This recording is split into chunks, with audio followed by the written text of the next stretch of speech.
Scene one. Hello, Internet world, and welcome back to the world of Sam and Demetria and Mike.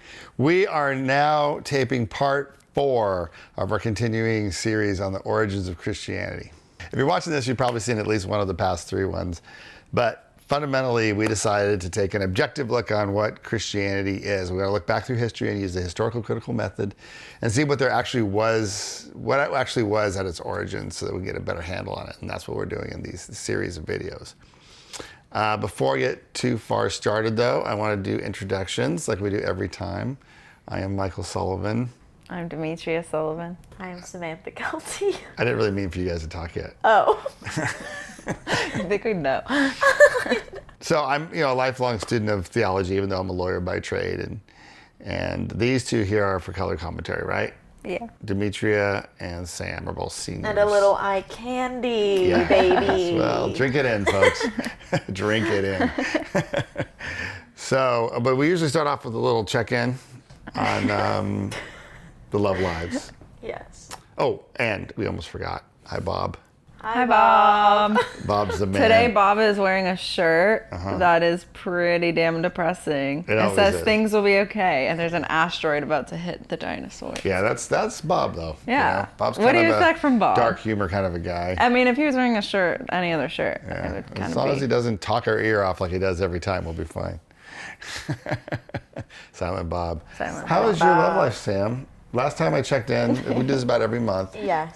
There was some old Southern money, and he wasn't a committed boyfriend, but you were flying out to see him. Now he is The committed boyfriend. We are testing long distance. I'm pretty happy with it because I feel like who I am as a person. I'm pretty, I wouldn't say independent. Well, I am, but I don't need someone constantly next to me. So the long distance doesn't scare me. How's he taking it, though? Lovely. He's the one that was like, I want to do this. So we're doing Well, it. how's Stepped up, he made her a dinner. Yeah. He made And you he was dinner? like, I want you to be my girlfriend. A man who cooks.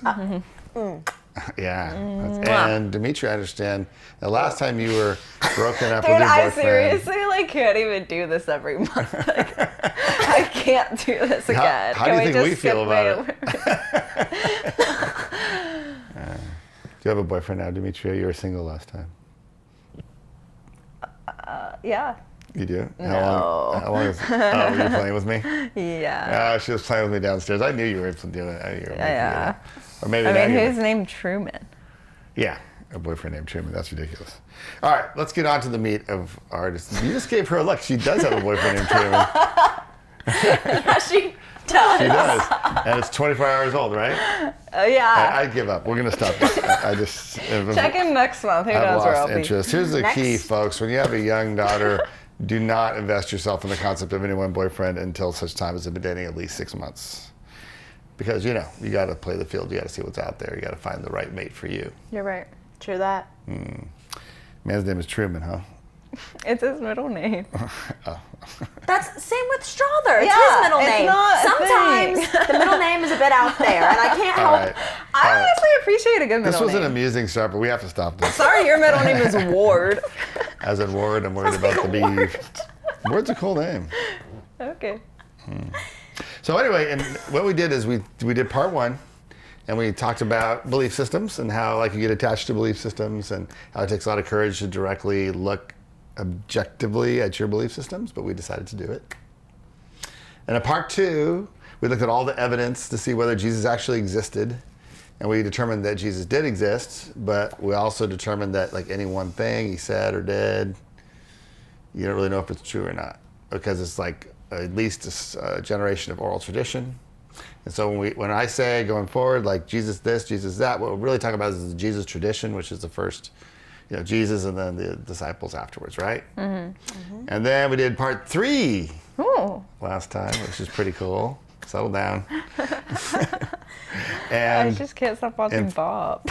And part 3, ladies. It's not me. It's Hey, you're her. color commentary. not me. You're not the main show. You're the color commentary. Okay, it's just let's keep going. Yeah, well, in part 3, we talked about Jesus in his time. And remember, we talked about how there's all these different groups and how Jesus didn't fit into any one of them. He wasn't a zealot, didn't want to overthrow Rome, didn't really talk much about social revolution. He wasn't educated. He talked to blue-collar people. The Sadducees and the Pharisees were very rule-oriented. You know the type of people I'm talking about? Like, they're moral, they're good, they're a little bit superior to you. Right. Right? And they had rules for everything, and the way to get to heaven was to follow the rules. And remember how we talked about how it binds together the culture? They're an occupied country, and the law was so important to them. It's like their culture, their family, everything. And Jesus was just like not signing up for that. And so he was making everybody angry. And we talked about that a lot last time. This time, I think we're going to do something a little more positive, which is to say, what was the core of the message? What was the core of the idea of Jesus and the people who came after him? How they were living, what they were doing. Remember at the beginning, I said, this is not supposed to be preachy. I'm not proselytizing by doing this, right? This is an exploration. Right. It's hard not to be preachy when you talk about what Jesus was about. I was going through it and preparing, and I thought, this sounds kind of preachy, because Jesus was a preacher. Yeah. And he had lofty ideas, and those ideas inspired a lot of people. So I just want to say that up front, because like when I start saying, well, Jesus is like this, and this was the philosophy, and this was the thinking, and this is what he did, then it can kind of come off like I'm trying to convince, but I'm not. I'm just trying to expose. All good? All Yes. good. You guys ready? You seem like a little settled down. Well, yeah, that a long rant just Yeah, it settled you down. Killed the mood. Yeah, killed the killed the mood mood. for Well, we talked last time about Jesus was revolutionary, sort of stood above the law, sort of stood for things beyond the law. We concluded with remember the story of the adulterous woman. Mm-hmm. So the Pharisees are testing him and saying, oh, she got caught in the act of adultery. Should we stone her to death? Right? yeah. Because that's the penalty, stone her to death. Right. And Jesus was like, okay, if you're without sin, you cast the first stone. And they're like, oh, right? Yeah. So we talked about that. Yeah, that was kind of a big oops. We talked about how the prodigal, how Jesus really was into the people that were sort of lost inside themselves. The Samaritans, the poor. These were Jesus' people. That's who he liked. That's who he was focused on. Talked about the prodigal son, and he wastes all his father's money as comes home. The father forgives him. Father's the Jesus, this God figure, right? We're talking about Abba. God is like a parent, loves a kid like a mom waiting for their teenager to get home at night. Like, that's how God feels, right? That's what we talked about last time. So but in a positive way, not in the way that describing what Jesus was, opposed to, or how he didn't fit into his time. But in a positive way, the question becomes, what was Jesus saying about what God's will is? What does God want in Jesus' worldview? What does he want? Cheese and crackers? Yeah. Domino's Maybe some pizza? pita. He wants love. He wants sin. What does God want Yeah. in Jesus' view? A worldview. Jesus is talking about God. What does God want? He wants everyone to listen to him. He wants them all to follow the rules? Yeah. Well, follow God. What does that mean? Like, he wants everyone to believe in him. This seems to be a big one. It's like the Not second sin. commandment. First I'll tell you what God wants in Jesus' worldview. He wants the well-being of humanity. This is what Jesus was saying. Jesus was saying God is not the guy with a bunch of rules you have to follow. God wants human beings to be well. That was his main idea. He wants to help, to heal, to save, to liberate. Yeah, I just feel like... He would say the kingdom of God is at hand. So if you're trapped within yourself, he wants you to be freed. This is what Fair. God wants. And that was a new idea. That was dangerous to the old. It was dangerous to the old man. I mean, when you think about it, Jesus would say, you don't pour new wine into old wineskins because they'll break, right? He says, you don't patch up clothes that are worn out the door. Something was new. And so, like, there was a hierarchy at the time. So how do you feel about that if you're in the hierarchy, right? So you have the power. What do you do in the water? So there's a hierarchy, right? But it's only and you're in the hierarchy, right? You're in the Sanhedrin, you're a Pharisee, you're better than everyone else. Yeah. But he relativized it. He made it so it's only good insofar as it serves the betterment of humanity, right? There was the service to fellow man takes precedence over Sunday worship. So, like, caring for each other was more important than like following the traditions of the time or even today. There was an ethics of purity of heart. He would say, if you are going to go to the temple and you're fighting with your brother, don't go to the temple. First, reconcile with your brother. Then go to the temple. That's what Jesus would say. And that was sort of scandalous, right? Because you're supposed to go to the temple. Because that's what God the rule, forbid. right? So that was kind of the message. So I wrote here is all norms, institutions. Hey, all norms like cultural norms, right? Kardashians. What else is in our cultural norm? TV. Real Housewives. Housewives. All cultural Don't norms. give him PTSD. You're right. Yeah. Laws, precepts, edicts, statutes, cultural norms, habits, dogmas, dress codes, legal clauses are valid in this philosophy only in accordance with how they serve humanity's well-being. That, of course, is a radical departure. Very dangerous. To the average Jew, that was scandalous because it relativized the law. It relativized everything that they knew.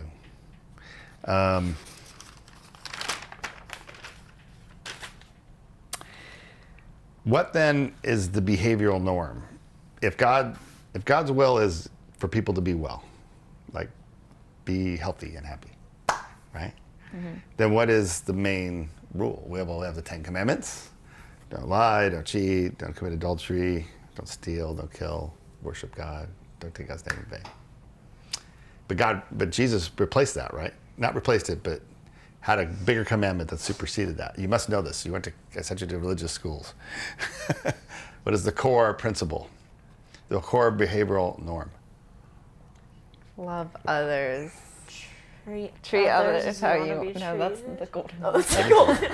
No, that's good. Right? That's good. Because that's derivative. It's love God with your whole heart, your whole mind, your whole soul. And love your neighbor as yourself. Right? So this was... Doesn't it sound like really culty What? to you? Culty? How so? Yeah. Like it's always about God. Like they're like love others, but love God. Love God, or you won't make it to heaven. Like, and then they're like, you have to keep holy the Sabbath.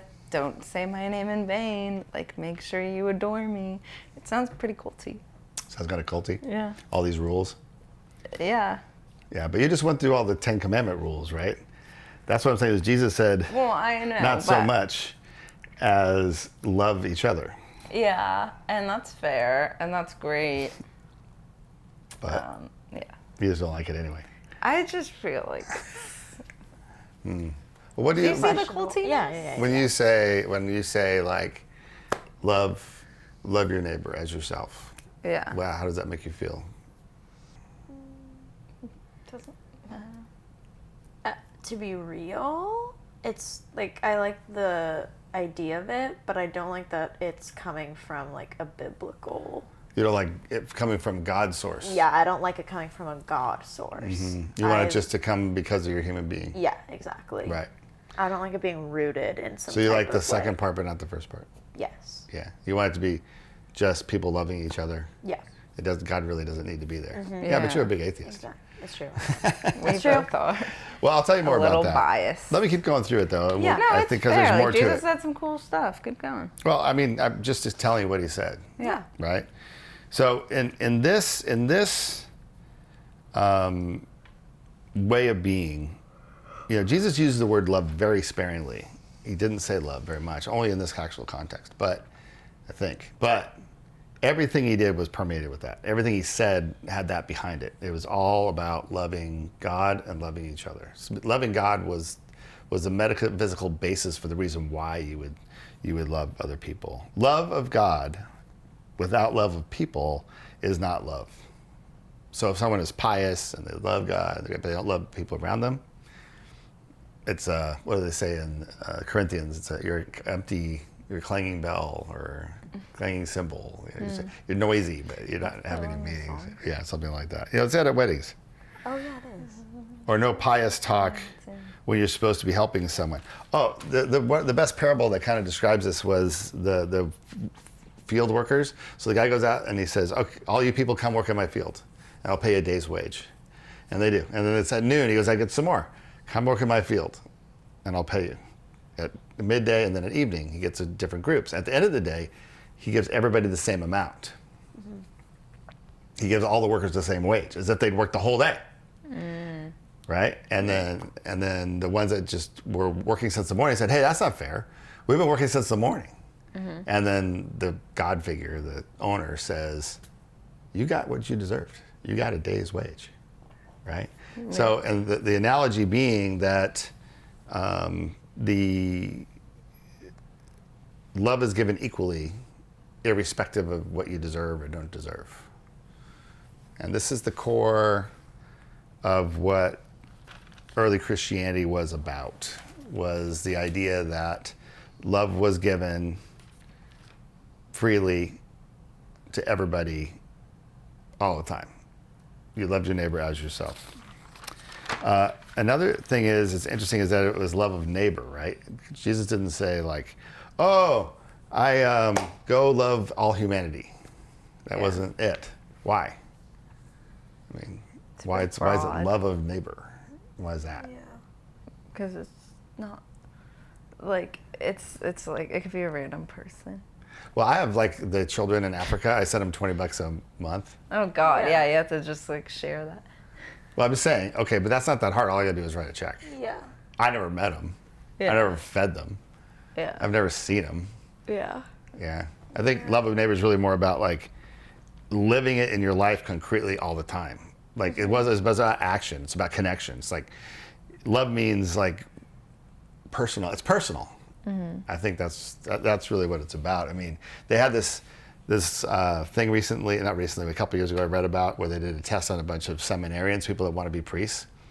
And they had this homeless person that needed help, but they were late for class. And they tested them because they said to them, okay, you're late for class. Learned that one. Oh, you did learn that one? Yeah, a lot. Yeah.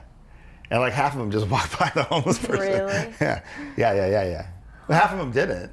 But the point being, like, with this Jesus tradition, it's concrete, it's here and now, it's action.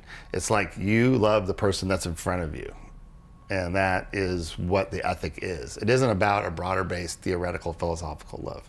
Even though, of course, it's good to send money to the kids in Africa, right? That's cool, absolutely cool. But it was more concrete than that. So in this idea of loving your neighbor, that brings up the golden rule, which is you treat others like you'd want to be treated. Yeah, so, and then what about judging other people? Like, are you supposed to do that? You're not supposed to do that. Shouldn't, but I do. We all do. Yeah. I try. Sam a little more harshly than others. I try to consciously not, though, but sometimes I just can't help it. Yeah, it's tough, isn't it? It is. I really try really hard to be like, just let it be.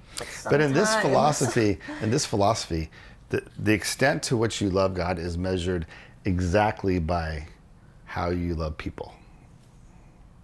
Because there's no difference in terms of where it's coming from in you. See what I mean? So, look, I know you guys are being atheists, right? But this is a people that all believed in God. Yeah. Right? So there was nobody that didn't believe in God. And God was the center of everything. And God's law was the center of everything. And that's been true for most cultures, most people, and almost all of history. And so what Jesus was doing is transforming this idea of that. If you want to love God, you love people. We can tell how much you love God by how much you love people, right? And this is where it gets dirty, okay? This is where it gets ghetto. Is Mary Magdalene coming in? No. Although that's a misconception. But No. The part that really set the Jesus tradition apart was the idea that you're supposed to love your enemies. Jesus would say, look at from Matthew, love your enemies, pray for those who persecute you. You've heard the law, an eye for an eye and a tooth for a tooth, but I give you a new commandment. right? Do good to those who hate you. Bless those that curse you. Pray for those that treat you with contempt. No. So that was different. I'm not a fan of those ideals. You're not a fan of those ideals. Not that I shouldn't pray for people that have done me wrong, but as Taylor Swift once said, they're indifferent to me. Like I just put them behind you. Yeah, rather than hate or like pray for them, it's just like it's done. Mm-hmm. Do you ever have an experience where you benefited from responding to someone who wasn't treating you right in a more loving way than like? Because look, if someone's mean to you, like let's say someone's talking behind your back. Right. Okay, then you don't like them. Thinking of. And you go to your friends. What did you say? I said, you know who I'm thinking of. Yeah, let's say that somebody's not nice to you. They talk behind your back. What you naturally would do is you go and tell your friends how much you hate that person. Yeah. Right? Oh, I mean, yeah, we all do that. It's just natural. Like just the other day, I was talking to my friend in my car about this guy, a lawyer I knew used to work for me, and now he's off on his own. I don't like the way he treated me. So I said, I hope he dies of dysentery. No, you probably should not publicize that, Bob. Cut that out. No, it's okay. But I don't really mean it. I'm just expressing an emotion. You know? Yeah. You know? Yeah. You know what I mean? But have you ever seen anybody sort of go the other way with it? Like, you know what I mean? You know, when you see, have you ever seen people that can just respond lovingly to someone who's not being nice to them and seen the effect of that? Have you ever had that experience? I don't think I ever have. Everybody just kind of like decides who their friends and enemies are, and they love their friends and they hate their enemies. Yeah. Yeah, and that makes sense, right? It's evolutionary. It's evolutionary. It's deep in our biology. Yeah. We form into groups and we try to have a social hierarchy. Yeah. And that's why they had in Judaism, there is this, in 20 BC, there was a famous Rabbi Hillel who did have the golden rule, but he said, but not for enemies, right? Even Confucius spoke of love of man, but he said, repay goodness with goodness, but wrongdoing with justice, right? But Jesus said, do not repay evil with evil, but conquer evil with good. So he was always forgiving. He was like, he just didn't approach it the same way as everyone else in the world does for every time, right? Yeah. So it's just different. It's an unmistakable originality. You just don't see this anywhere. The idea, you so rarely see it, where someone gets hurt and responds with love. You know, it's like, it just isn't, like you said, it's not biological, right? But this is what he was saying. It's a love that doesn't know any bounds. And by doing this, he broke like the natural divisions that are ensconced within the way humanity organizes itself. So law-abiding citizens versus criminals. Law-abiding citizens are good, criminals are bad, right? Women versus men, back in the day, right? Natures, religions, churches. There's a practical universalism to what he was doing. It was a radical kind of openness where all human beings were on a sort of level playing field by virtue of the fact that God had commanded them to love each other. It stops the natural way we organize ourselves. Yeah. Right? So it's overcoming demarcation lines wherever they're drawn. Now, this is the question, isn't this too much of an ideal? I mean, it's kind of crazy. Like, let's say somebody treats me wrong. Am I supposed to drive to their house and just give them money? No. You know, it doesn't make sense. Why is it that you would do this? Why is it that you would do this? And the answer for Jesus is because that's how God sees people. And you want to imitate that. So God is like a parent. Let's say you're, who's a bad guy in the news these days? Not that bad. Like, you guys know Rudy, that movie? He was a big football hero. He overcame all these odds in Notre Dame, but later in his life, he was found to be embezzling. And he went to jail. And everyone thought, oh, he's a hypocrite, because he had all these ideals, but he didn't live up to them, right? Yeah. Okay.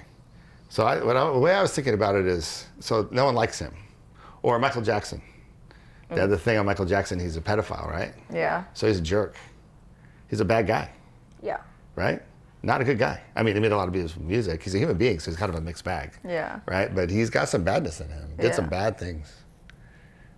So I think he had some. how would that fit in Jesus' worldview? Well, to be fair, he did love the children. Yeah. Too soon. That's creepy.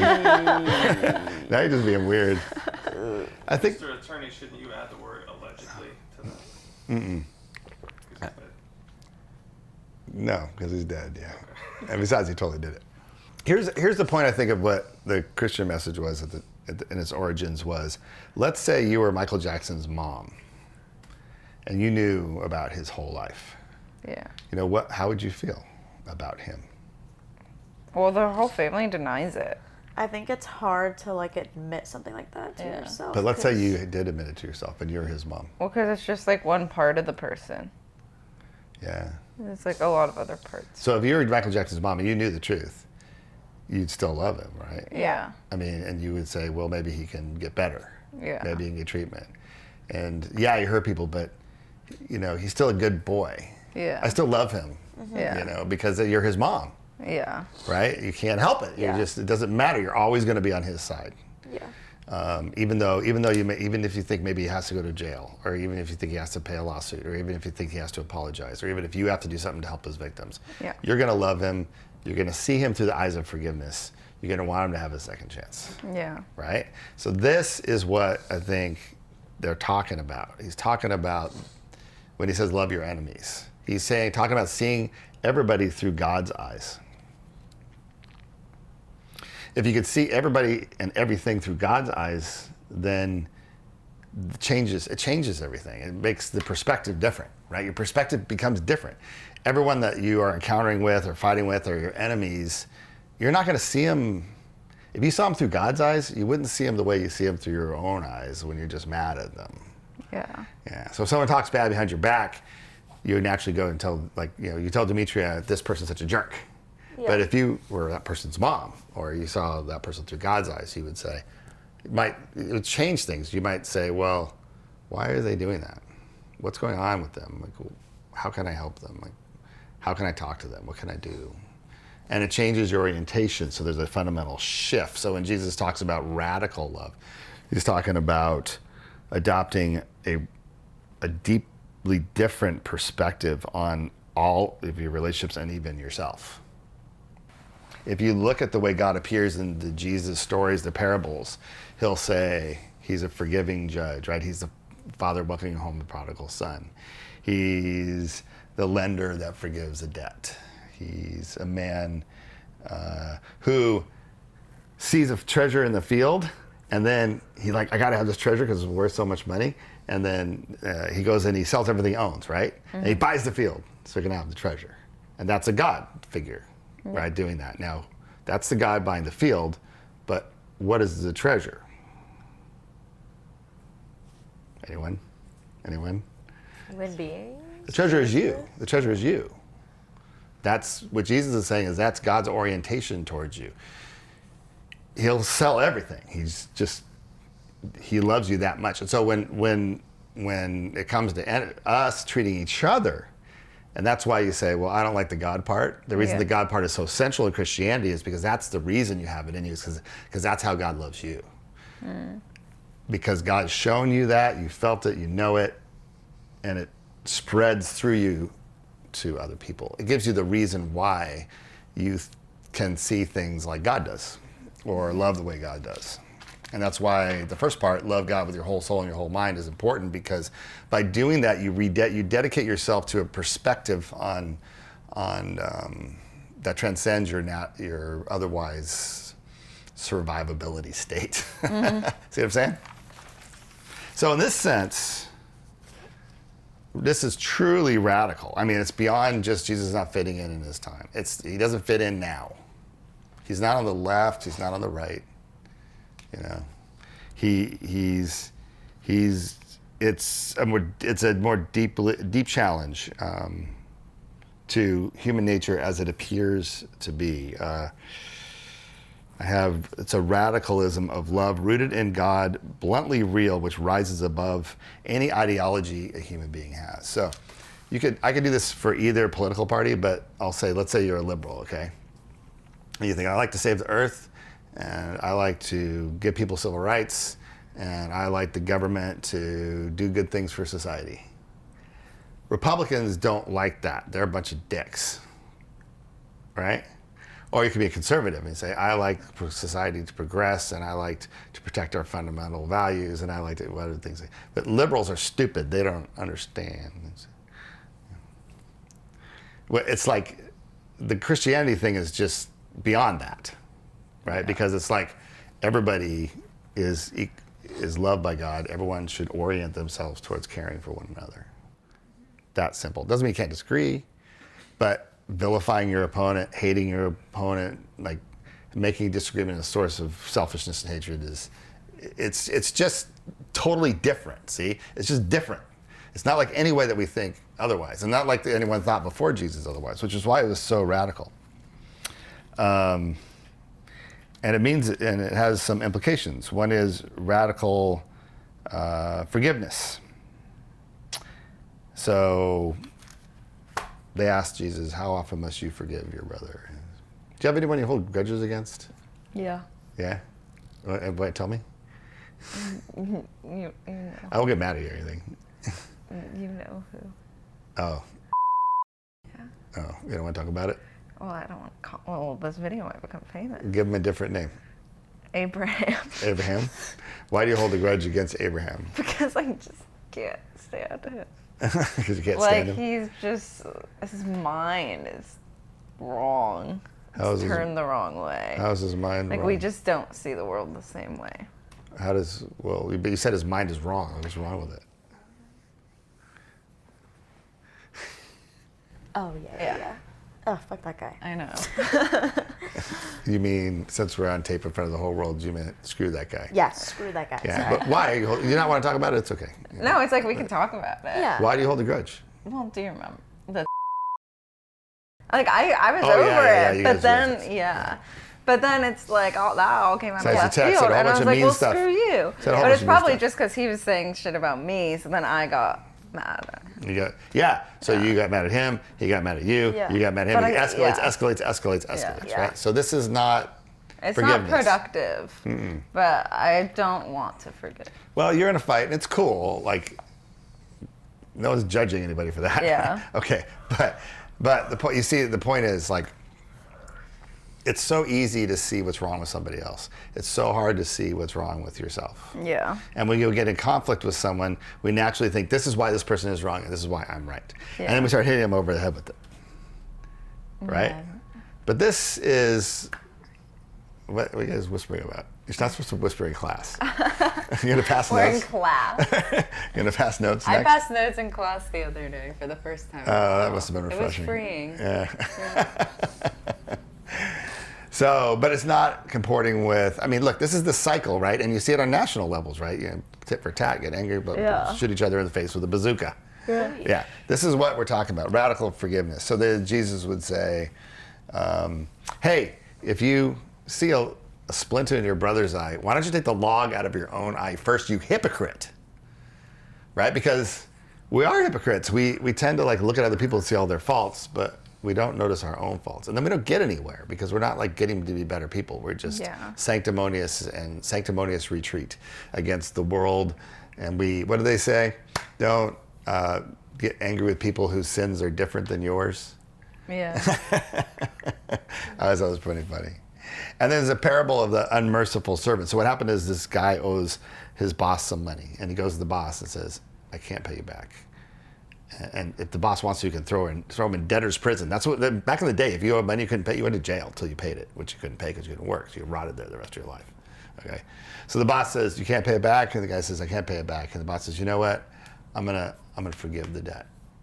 I'm gonna let you free of your debt, which is really nice, right? Yeah. And then this servant goes to a lesser servant who owes him a little bit of money, and he can't pay it back. And his response, this servant who's been forgiven his debt, is to beat his underling and throw him into debtor's prison. Well, the boss finds out and goes, you son of a bitch. I forgave you all this money, and you couldn't even forgive this little bit to this guy, you know? So now I'm throwing you in prison and you're not getting out till you pay the last penny. And Jesus actually says that. I solemnly assure you, you will not be out until you pay the last penny. The idea being like, here's God with this magnanimous forgiveness, and if we can't turn to this way of thinking, we're lost. We're just lost. 'Cause we're always going to be stuck. We're always going to be stuck in selfishness. And that's what Jesus is saying, is that when you have, with forgiveness comes release of, what is the other saying I've heard? Resentment is like giving someone else, or drinking poison and expecting someone else to die. Yeah. That's true. Right? So it's liberation. But it's a demand. It's not Jesus is like, look, this is required. And I think what he means by that is, in life, this is required. If you don't do it, you're screwed. You've got to adopt a mantle of love and forgiveness to the people around you. And that comes from the example of God who forgives the big debt. Because as you get older, you may not know this yet, but as you get older, you find out within yourself you're capable of great evil. And you'll hurt the ones you love. And you need forgiveness. And it becomes more and more apparent as you go through life, and then you become more and more inclined to give it. And then this law of love also demands service to other people. It's typical of Jesus to demand self-denying service regardless of rank. So he's got this, Jesus washed the feet of his disciples, right? Like back in those days, you walked and you got dirty, and we would wash your feet week before we go out. Washing somebobody's feet is a gnarly thing to do. You know what I'm saying? It's a very humbling act. I mean, you're on your knees, you're washing their feet. Jesus did that. And what was really cool is, I don't know if you heard the Pope did that, the current Pope. He was supposed to wash the feet of the cardinals. He didn't show up. He went to this prison full of felons and Muslims and washed their feet. That's deep. Try hard. I know. It's like we I get gotta it. tell you, the guy's putting in the OT on the Christianity. Yeah, the OT. On the Christianity, right? So service is like, it's radical because we have a dominance hierarchy. So like I run a law firm and I've got partners and we all get shares and we split it up, and whoever's the best gets the most money. And it's true all over the world. You see it in market economies. Just a mere intern. Yeah, even without market economies, you see it. This is human nature. We all try and do better for ourselves and our families. But he's talking about service as he's just changing that. It's like he's not saying, no, you're here to serve other people. And you're like, well, I thought I was supposed to get money. But no, he's talking about, and you can see of his leadership as service, like actualizing your potential, giving away the gifts inside yourself. And so your orientation becomes about what you can give, not about what you can get. And a lot of parables, support this concept. He says, like, if you would exalt yourself, you have to lower yourself. If you're going to lower yourself, you'll become exalted, and vice versa. So he says, if you go to a party and at the head of like I'll say it's a wedding party, and you want to sit at the head of the table, if you go up there and sit there, they'll say, hey, wait a minute, you're not part of the wedding party. You got to go sit in the back at the kids' table. But so he says, go to the party, sit at the kids' table, and then maybe they'll recognize you and put you at the head table. The idea being that if you have an orientation of not making a big deal out of yourself, don't get a big head, Dad. You know what I mean. Yeah. If you have humility, the dividends that it pays is being perceived as authentic by all kinds of people and even yourself, such that it reorganizes the way people see each other, the way people structure their hierarchy. They look for people that are true, like that have real authenticity and are genuinely trying to give something. That's attractive, as opposed to people who are just trying to get. Mm-hmm. Fair. And then finally, there's a renunciation, this call of radical charity. This is how the early Christians lived. You understand? It's like Jesus was saying this stuff. The people were hearing the stories. They started to live this way. They started to treat each other this way. And then after Jesus died, more and more communities built out. This is how they lived. They helped each other. They gave each other, if they needed help, they helped. If they were honest with each other, they forgave each other. They thought of each other as brothers and sisters. This is how Christianity started, how it blew up into something. That's where its power came from. Yeah. Was this idea of unlimited love. Like, no kidding. We're not going to live like everybody else. We're going to. Yeah. So anyway, there was the I think the last point here was the renunciation of valuing things more than you love. So Jesus said, if someone asks you to walk a mile with them, walk 2. If someone takes your coat off of them, your shirt as well. If someone hits you on the cheek, show them. Don't hit them back. I think what this means is there's things that you have inside you that you want more than the love that you have inside you. And so those things will block you and hurt you. If you have anxiety, you hold on to it so hard, and you have a lot of love in you, but it just can't get past it. Or depression, it's like thinking about the past. Jesus talked about how hard it is for a rich person to get into the kingdom of heaven because they care about money. We see that a lot, right, in our society. People care about money a lot.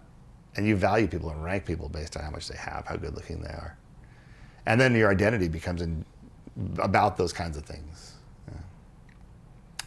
And that's really not good because they don't last, it's not good. It causes fear and you're always jockeying for your spot and wondering how you're being perceived. You're not just being who you are, right?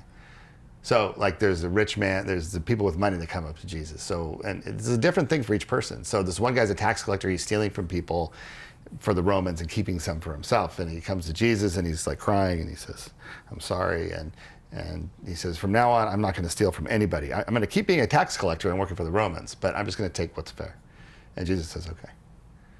But then there's this other guy who's a really rich guy. And he's like, I am very virtuous. I am so virtuous. I follow all the rules and commandments. And Jesus says, okay, there's one other thing you have to do. You have to take everything you own and give it to the poor. And he can't deal with that. Mm-hmm. He can't deal with it because that's his whole identity, is being a rich guy, right? But Jesus knew what to say to him, but he didn't say it to the other guy. So it's personal. It's what is it inside you that stops the love that you have for yourself such that you can truly be yourself in the world and that God's love flow through? Remember in this, there's another woman who's a prostitute. She's so sad. She came and she washed Jesus' feet with her hair, right? That's dramatic. I mean, can you imagine that? Picture that in your head. It's whoa. But she didn't have any penance to do. Jesus didn't say. He just forgave. He said, you forgave her. In fact, before he did miracles, he'd always say, your sins are forgiven. Mm-hmm. And then people would say, how can you say that? You're not God. You can't forgive sins. And then he'd be like, oh, hurry up and heal the person, right? And you'd be like, don't you understand what's important? It's the inner freedom, the forgiveness of yourself, that matters at the end. And all of this is tied in. In this worldview, you have to understand that God is the originator of all of being, and God is love itself, and as such, it flows through all of being through into people. And the task of the human being, in order to achieve inner freedom, is to accept that love that's present within them and then let it go out of them. So, you talk about, I don't like the idea that there's this God thing that's originating things, because it seems like there's this figure that lives in the sky. It's got kind of made up by a bunch of people that has a bunch of rules and is trying to keep, people use that to control, right? Mm-hmm. But in Jesus' worldview, it's a rejection of just exactly what you're talking about.